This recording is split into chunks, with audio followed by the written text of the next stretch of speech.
Hai guys, Assalamualaikum warahmatullahi wabarakatuh. Perkenalkan, kami dari kelompok 3.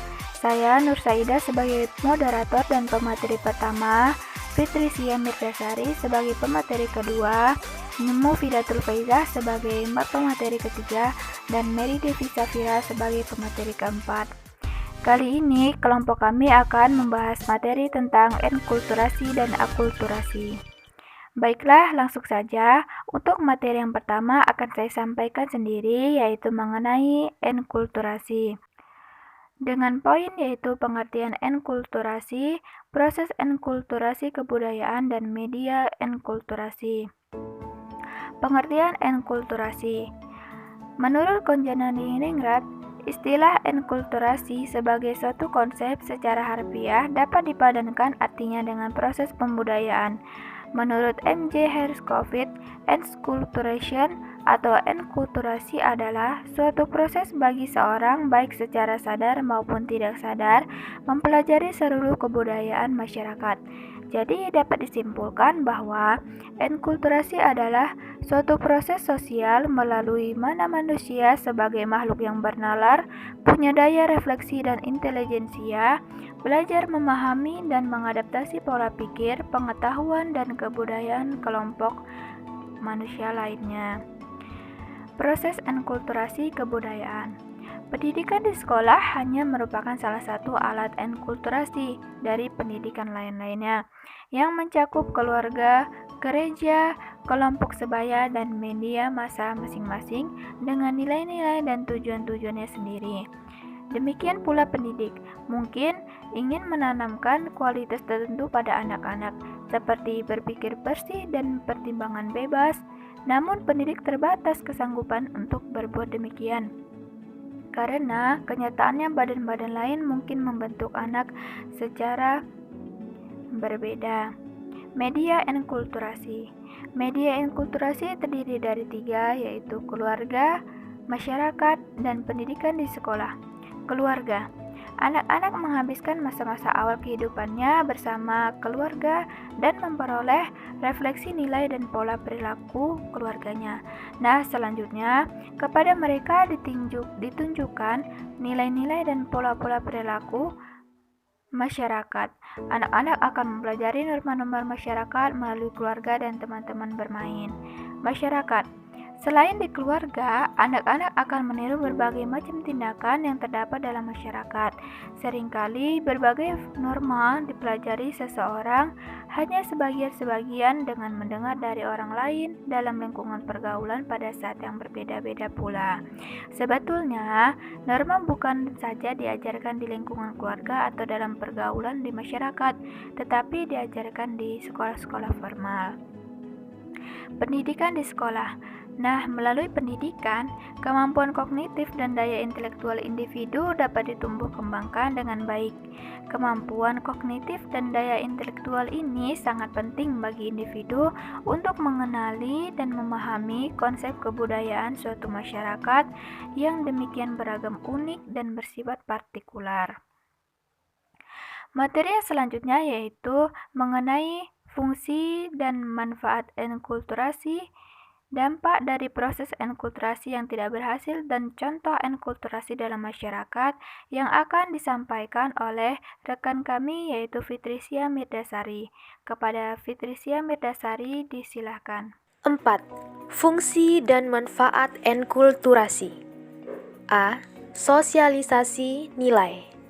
Fungsi sosialisasi merupakan fungsi untuk mengajarkan dan memperkenalkan nilai-nilai kebudayaan. B. Identitas sosial. Melalui berenkulturasi yang digunakan untuk menyatakan identitas sosial, perilaku itu dinyatakan melalui tindakan, berbahasa baik secara verbal dan nonverbal. 5. Dampak dari proses enkulturasi yang tidak berhasil. Setiap individu yang mengalami hambatan tersebut, apabila dihadapkan pada situasi yang berbeda, kelihatan akan canggung dan kaku dalam pergaulan hidupnya. Akibatnya, individu tersebut cenderung untuk menghindari norma-norma dan aturan-aturan dalam masyarakat. Hidupnya penuh konflik dengan orang lain. Individu yang mengalami hal itu disebut deviant. 6. Contoh enkulturasi dalam masyarakat.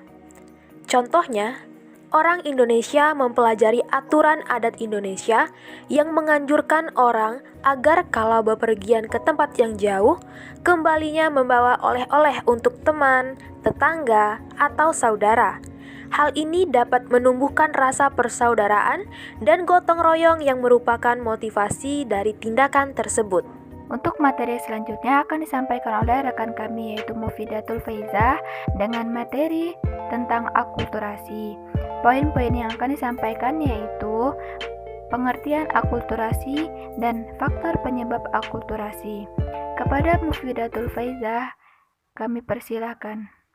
Terima kasih kepada moderator. Materi selanjutnya, yang pertama, pengertian akulturasi.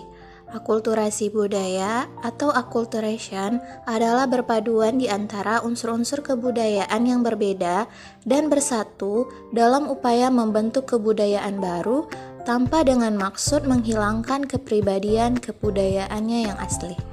Yang kedua, faktor penyebab akulturasi. Berikut ini adalah beberapa faktor yang mempengaruhi terjadinya akulturasi. A. Faktor internal. Faktor internal adalah faktor-faktor penyebab terjadinya akulturasi yang sumbernya berasal dari dalam masyarakat itu sendiri. Misalnya yang pertama, adanya penemuan-penemuan baru di berbagai bidang yang mempengaruhi kehidupan masyarakat. Yang kedua, terjadinya konflik sosial di masyarakat. Ketiga, terjadinya pemberontakan atau revolusi pada suatu negara. Faktor selanjutnya, faktor eksternal. Faktor eksternal adalah faktor-faktor penyebab terjadinya akulturasi yang sumbernya berasal dari luar masyarakat. Misalnya, yang pertama, terjadinya perubahan alam yang mempengaruhi kehidupan masyarakat. Yang kedua, terjadinya peperangan pada suatu negara. Yang ketiga, adanya pengaruh kebudayaan asing melalui proses difusi atau penyebaran budaya, akulturasi, dan asimilasi. Materi selanjutnya yang akan disampaikan oleh rekan kami yaitu Mary Devi Safira dengan materi proses dari akulturasi. Kepada Mary Devi Safira kami persilahkan. 3. Proses akulturasi. Proses akulturasi yaitu proses belajar yang dapat menyesuaikan alam pikiran serta sikap terhadap adat istiadat dan semua peraturan yang terdapat dalam kebudayaan seseorang. Dan adapun hubungan antara budaya dan individu seperti dalam proses akulturasi menurut Kunjaraningrat tahun 2003, yaitu manusia dapat menyesuaikan dirinya dengan keadaan. Secara bertahap, seorang individu imigran belajar menciptakan situasi dan relasi yang tepat dalam masyarakat pribumi, kemudian dapat bertransaksi dengan orang lain.